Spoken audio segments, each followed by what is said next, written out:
kuat lah. Tak, yang ni untuk ni Supply tenaga lah. Power. kan. Nanti kan Penang nak buat pulau baru tu kan.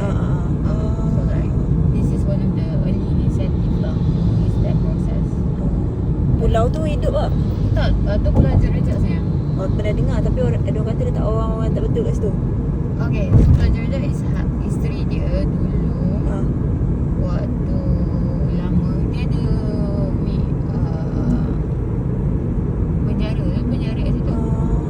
And then tak ada pun mengenai cases tapi lepas penjara dia orang buat tempat quarantine untuk penyakit apa SARS ke apa. I don't think it's SARS lah, tapi penyakit lah, so dia orang quarantine kat situ. Okay. Sekarang dia macam jadi pusat pelancongan, ambil gambar apa semua gitu. Ada Tak orang tahu. sewa pun di situ tak ramai pas balik But tak sure lah dari segi macam ada orang nak pancing ke camping tu, I'm not sure. Dan tapi kalau orang kata nak pancing apa semua, better pergi Pulau Rimau.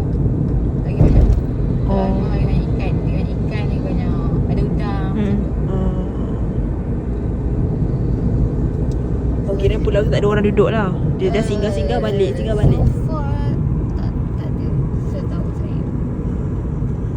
Tak tahu lah. Tiba-tiba ada. Perahu sangkut tepi sungai. Ni Penang mai.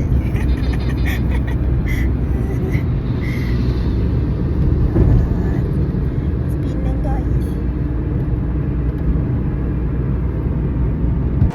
Attention please, ladies and gentlemen. AK5322, AK5322. Beach room.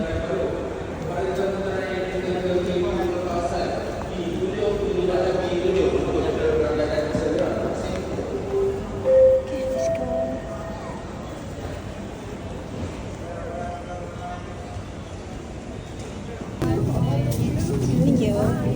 Bye.